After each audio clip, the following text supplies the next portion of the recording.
Assalamualaikum warahmatullahi wabarakatuh. Halo guys, kembali lagi bersama saya Vina. Di sini teman-teman pada tahu nggak nih saya mau bikin apa? Yap, betul sekali. Nah, di sini saya mau membuat sebuah learning journal. Nah, di learning journal kali ini karena minggu kemarin itu udah ke tahap pembahasan materinya, jadi saya mau menjelaskan tentang materi yang sudah dipelajari di minggu kemarin. Nah, sebelumnya nih, teman-teman masih pada inget gak nih, apa sih film dokumenter itu? Yap, betul sekali teman-teman. Film dokumenter itu sebuah film yang diangkat dari kisah nyata. Karena teman-teman udah pada tahu apa itu film dokumenter, jadi saya mau membahas tentang sejarah singkat perkembangannya ya teman-teman. Jadi pada tahun 1872 ada seorang tokoh bernama Legend Stanford. Nah, Legend Stanford ini berniat buat meneliti gerakan kaki kuda. Karena Legend Stanford ini yang memiliki peternakan kudanya, jadi Legend Stanford ini mempromosikan seorang tokoh bernama Edward Muybridge untuk merekam gerakan kaki kuda tersebut menggunakan kamera fotografi. Nah, untuk mendapatkan sebuah gambar yang berkesinambungan, Edward meletakkan 12 kamera yang sejajar dengan lintasan kuda. Akan tetapi, dengan 12 kamera ini, percobaan itu masih tetap gagal, teman-teman. Karena percobaan yang pertama Edward gagal, maka Edward bekerja sama dengan John D. Isaac. Nah, kemudian mencoba lagi dengan 24 kamera. Kemudian, kamera-kamera tersebut dihubungkan dengan alat elektronik baterai. Nah, dari percobaan tersebut, akhirnya percobaannya berhasil. Kemudian, pada tahun 1882, ada seorang tokoh yang bernama Julius Mary. Beliau menyempurnakan teknologi yang digunakan oleh Edward yang memungkinkan merekam gambar dengan 12 kamera dalam 1 detik. Nah, Julius Mary ini melakukan percobaannya dengan menggunakan burung yang sedang terbang dengan menggunakan alat yang bernama photographic gun. Pada tahun 1888, ada seorang tokoh yang bisa disebut dengan Louis Le Prince.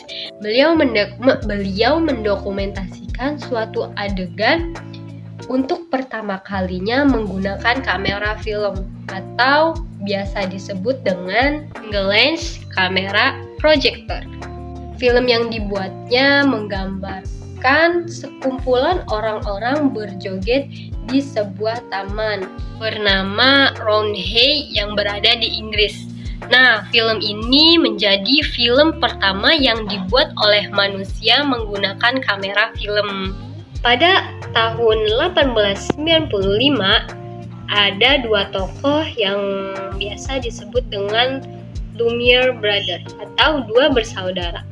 Nah, dua bersaudara ini dikatakan sebagai pelopor utama film dokumenter, di mana pada saat itu mereka berdua menjadi pelopor utama usaha bioskop keliling yang memutar film-film non-fiksi pendek. Pada tahun 1897, usaha mereka berdua sudah berhasil menembus dan menyebar luas ke seluruh dunia. Bahkan Asia Afrika sebagai negara jajahan loh pada saat itu. Tapi kira-kira alat apa ya yang digunakan mereka berdua untuk memproduksi film-film pendek non-fiksi? Jadi, alat yang mereka gunakan namanya sinematograf. Apa itu sinematograf? Nah, sinematograf itu alat yang dibuat oleh mereka berdua buat memproduksi film-film pendek itu. Nah, sinematograf ini menjadi cikal bakal kamera dan proyektor modern loh pada saat itu. Kayak gimana sih sinematograf itu? Bentukannya kayak gimana? Alatnya kayak gimana? Oke, aku bakal kasih tahu kayak gimana sih alat sinematograf ini. Ini dia sinematograf. Nah, teman-teman pernah lihat gak alat ini? Pasti enggak ya? Sama kok, jadi belum pernah lihat sih. Nah, itu dia teman-teman sejarah singkatnya. Karena tadi aku udah jelasin sejarah singkatnya, jadi selanjutnya aku mau kasih tahu nih genre-genre dalam film dokumenter itu apa aja sih? Jadi, genre dalam film dokumenter itu ada 6 teman-teman. Apa aja sih? Yang pertama ada dokudrama.